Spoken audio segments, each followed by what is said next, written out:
आमच्या गावामध्ये चालणाऱ्या 7 दिवसीय हरिनाम सप्ताहाचा आजचा शेवटचा दिवस म्हणून मी आणि बंटी आपल्या बन्नवरती बसून चाललो डायरेक्ट मंदिरामध्ये जायला.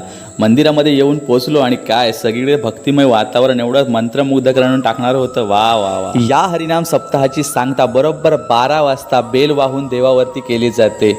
आधी पूजा आणि नंतर मग बेल वाहून सगळेजण भक्तिभावाने एकत्र येऊन हा कार्यक्रम मोठ्या थाटामाटात साजरा करतात. टाळ मृदुंगाचा गजर आणि मुखामध्ये हरिनाम असं घेऊन प्रदक्षिणेला सुरुवात होते.